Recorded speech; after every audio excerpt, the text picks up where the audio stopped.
Hi friends, ಎಲ್ಲರಿಗೂ ಶುಭೋದಯ. ನಾನು ನಿಮ್ಮ ಸೋಮಶೇಖರ್ ಶಾಸ್ತ್ರಿ. ಮೂಡಣದ ರವಿ ನಮ್ಮ ಮನೆಯ ಗೃಹವನ್ನು ಪ್ರವೇಶ ಮಾಡ್ತಕ್ಕಂಥ ರೀತಿ ಎಷ್ಟು ಸೊಗಸಾಗಿರುತ್ತೆ ಅಂದರೆ ಆ ನೇಚರನ್ನು ನೋಡೋದೇ ಒಂದು ನಮಗೆ ಖುಷಿ ಸ್ನೇಹಿತರೆ. ನಮ್ಮ ಮನೆ ಪಶ್ಚಿಮ ದಿಕ್ಕಿಗೆ ಮೇನ್ ಡೋರ್ ಇರೋದ್ರಿಂದ ಇಲ್ಲಿ ಕುಬೇರ ಮೂಲೆಯಲ್ಲಿ ನಾವು ಶ್ರೀ ತುಳಸಿಯನ್ನು ಸ್ಥಾಪನೆ ಮಾಡಿದ್ದೀವಿ. ಅದರಲ್ಲಿ ಮೊನ್ನೆ ಯಾರೋ ಒಬ್ಬರು ಪ್ಲಾಂಟ್ಸನ್ನು ಸೇಲ್ ಮಾಡ್ತಕ್ಕಂಥವ್ರು ಬಂದಿದ್ದರು. ಅವ್ರು ಹೇಳಿದ್ರು ಅಷ್ಟಲಕ್ಷ್ಮಿ ಒಂದು ಸಸ್ಯ ಇದೆ ಕೊಡ್ತೀವಿ ಅಂತ. ಆ ಅಷ್ಟಲಕ್ಷ್ಮಿ ಸಸ್ಯನೂ ಕೂಡ ನಾವು ಈ ಒಂದು ತುಳಸಿ, ವಿಷ್ಣು ತುಳಸಿ ಮತ್ತು ಶ್ರೀ ತುಳಸಿ ಮಧ್ಯಭಾಗದಲ್ಲಿ ಹಾಕಿದ್ದೀವಿ. ಆದರೆ ಅದೇನು ಅದೃಷ್ಟನೋ ಏನೋ ಗೊತ್ತಿಲ್ಲ, ಆದರೆ ಅಷ್ಟಲಕ್ಷ್ಮಿ ಗಿಡ ತುಂಬ ಚೆನ್ನಾಗಿ ಬೆಳ್ಕೋತಾ ಇದೆ ಸ್ನೇಹಿತರೆ. ನೋಡಿ, ನೀವಿಲ್ಲಿ ನೋಡ್ತಾ ಇದ್ದೀರ ತೆಂಗಿನಕಾಯಿಗಳು, ನಮ್ಮ ತೋಟದಲ್ಲಿ ಬಂದಂತಹ ಬೆಳೆಗಳು. ಪ್ರತಿನಿತ್ಯ ನಮ್ಮ ತಂದೆಯವರು ಹೋಗಿ ಈ ತೆಂಗಿನಕಾಯಿಗಳನ್ನು ಸಂಗ್ರಹ ಮಾಡ್ತಕ್ಕಂಥದ್ದು ಅವರ ಒಂದು ಹವ್ಯಾಸ. ಆಗ ತುಂಬ ಹೆಲ್ತಿಯಾಗಿದ್ದಾರೆ. 70 ಇಯರ್ಸ್ ಆದರೂ ಕೂಡ ದಷ್ಟಪುಷ್ಟವಾದಂಥ ವ್ಯಕ್ತಿ ಶ್ರೀ ಗುರುಸಿದ್ದಪ್ಪನವರು. ಮುಂದೆ ಬನ್ನಿ ಸ್ನೇಹಿತರೆ, ಈಗ ನಮ್ಮ ಮನೇಲಿರ್ತಕ್ಕಂತಹ ಕೈತೋಟದಲ್ಲಿರ್ತಕ್ಕಂಥ ಸಸ್ಯಗಳನ್ನು ನಾನು ನಿಮಗೆ ಇಂಟ್ರೊಡ್ಯೂಸ್ ಮಾಡ್ತಾ ಇದ್ದೀನಿ. ಪಕ್ಷಿಗಳನ್ನು ಆದ ಕೇಳೋದಕ್ಕೆ ಒಂದು ಕಿವಿಗೆ ತಂಪು ಅಂತಲೇ ಹೇಳ್ಬೋದು. ಇದು ನೋಡಿ,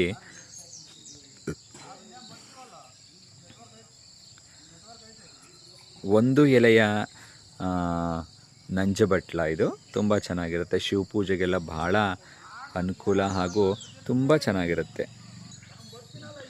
ನೋಡಿ ಸ್ನೇಹಿತರೆ, ಇದು ಕೂಡ ಒಂದು ನಿಂಬೆಯ ಗಿಡ ಹಾಗೂ ಇಲ್ಲಿ ಸಾಕಷ್ಟು ಪಪಾಯ ಗಿಡಗಳನ್ನು ನಾವು ಬೆಳೆಸಿದ್ದೀವಿ. ನಂತರ ನಿಮಗೆ ನೋಡ್ತಾ ಇದ್ದೀರ ಸೇವಂತಿಗೆ ಹಾಗೂ ದಾಸವಾಳದ ಸಸ್ಯ,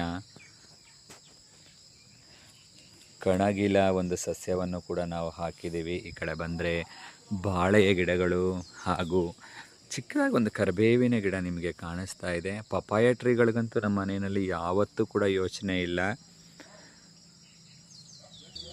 ಇದು ಮೂಗ್ ದಾಸವಾಳ ಅಂತ ಕರಿತೀವಿ. ಇದು ತುಂಬ ಚೆನ್ನಾಗಿರುತ್ತೆ ಸ್ನೇಹಿತರೆ. ಎಲ್ಲ ಕಾಲದಲ್ಲೂ ಹೂ ಬಿಡ್ತಕ್ಕಂಥ ಒಂದು ಸಸ್ಯ ಇದು.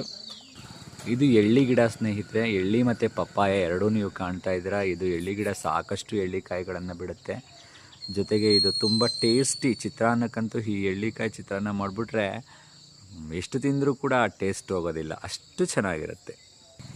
ನೋಡಿ, ಇಲ್ಲಿ ನೋಡ್ತಾ ಇದ್ದೀರಾ ನೀವು ಪಪ್ಪಾಯ ಟ್ರೀ. ಎಷ್ಟೊಂದು ಪಪ್ಪಾಯ ಬಿಟ್ಟಿದೆ, ನೋಡೋದಕ್ಕೆ ಒಂದು ಖುಷಿ. ಎದ್ದಿದ ತಕ್ಷಣ ಈ ಪೂರ್ಣವಾದ ಫಲವನ್ನು ತುಂಬಿರ್ತಕ್ಕಂಥ ಈ ವೃಕ್ಷವನ್ನು ನೋಡಿದ್ರೆ ನಮ್ಮ ದಿನ ಶುಭ ದಿನವಾಗಿರುತ್ತೆ. ನೋಡಿ, ಆ ಕಡೆ ಕೂಡ ಒಂದು ಪಪಾಯ ಟ್ರೀ ಕಾಣ್ತಾ ಇದೆ. ಈ ಪಪಾಯ ಟ್ರೀಗಳನ್ನು ನಾವು ಯಾವುದನ್ನು ಕೂಡ ಹಾಕಿ ಬೆಳೆದಿರೋದಲ್ಲ. ನಾವು ಪಪಾಯವನ್ನು ತಿಂದು ಆ ಬೀಜಗಳನ್ನು ಇಲ್ಲಿ ಹಾಕಿರ್ತಕ್ಕಂಥ ಸಂದರ್ಭದಲ್ಲಿ ಅವಾಗಿ ಹವೇನೆ ಉಟ್ಕೊಂಡು ಇಷ್ಟು ಚೆನ್ನಾಗಿ ಸೊಗಸಾಗಿ ಬೆಳೆದಿದೆ. ಈ ಪ್ರಕೃತಿಗೆ ನಾವು ಎಷ್ಟು ಥ್ಯಾಂಕ್ಸ್ ಹೇಳಿದ್ರು ಸಾಲದು. ನೆಕ್ಸ್ಟ್ ಈ ಕಡೆ ನೋಡ್ತಾ ಇದ್ದೀರಾ, ಇಲ್ಲೂ ಕೂಡ ಪಪಾಯ ಟ್ರೀ ಮತ್ತು ಬಾಳೆ ಒಂದು ವೃಕ್ಷ ಕಾಣಿಸ್ತಾ ಇದೆ. ಬಾಳೆ ಎಲೆಗಳು ನಮಗೆ ಇಲ್ಲೇ ಮನೆ ಹತ್ರನೇ ಸಿಗುತ್ತೆ. ನಂತರ ಇಲ್ಲಿ ಮೊನ್ನೆ ಅಷ್ಟೇ ವಿಡಿಯೋ ಮಾಡಿದ್ದೆ, ದಸಿ ಹೊಡೆದಂತಹ ಒಂದು ಕಲ್ಪವೃಕ್ಷ. ಇದೇ ನೋಡಿ ನಮ್ಮ ವಾಹನ, ಶ್ರೀ ವಜ್ರ ಅಂತ ಹೆಸರು ಹಾಕ್ಸಿದ್ದೀವಿ. ಈ ವಾಹನ ತಗೊಂಡು ನಾವು ಆಲ್ರೆಡಿ 9 ಇಯರ್ಸ್ ಆಗಿದೆ. ಒಂದು ಸ್ವಲ್ಪನೂ ನಮಗೆ ಪ್ರಾಬ್ಲಮ್ ಮಾಡಿಲ್ಲ. ತುಂಬ ಚೆನ್ನಾಗಿ ನಮಗಾಗಿ ಬಂದಿದೆ ಸ್ನೇಹಿತರೆ. ಹೋಂಡಾ ಶೈನ್. ಇದು ನೋಡಿ ಸ್ನೇಹಿತರೆ, ನಮ್ಮ ಮನೆಯ ಒಂದು ನೇಚರ್ ಅಂತ ಹೇಳ್ಬೋದು. ಇದೇ ನಮ್ಮ ಮನೆಗಿಟ್ಟಿರ್ತಕ್ಕಂಥ ಹೆಸರು. ಮುಂಭಾಗದಲ್ಲಿರ್ತಕ್ಕಂಥ ಆರ್ಚ್ ಇದು ದೈವಾನುಗ್ರಹ ಅಂತ ಮನೆಗೆ ನಾವು ಹೆಸರನ್ನು ಇಟ್ಟಿದ್ದೀವಿ. ಸಕಲರಿಗೂ ದೈವಾನುಗ್ರಹವಾಗಲಿ ಅನ್ನೋದೇ ನಮ್ಮ ಉದ್ದೇಶ. ಓಕೆ ಸ್ನೇಹಿತರೆ, ನೆಕ್ಸ್ಟ್ ನಾವು ಮತ್ತೊಂದು ಇಂಟ್ರೆಸ್ಟಿಂಗ್ ವಿಡಿಯೋದಲ್ಲಿ ಮತ್ತೊಂದು ಸಲ ನಾವು ಭೇಟಿಯಾಗೋಣ. ಶುಭ ದಿನ. ಧನ್ಯವಾದ.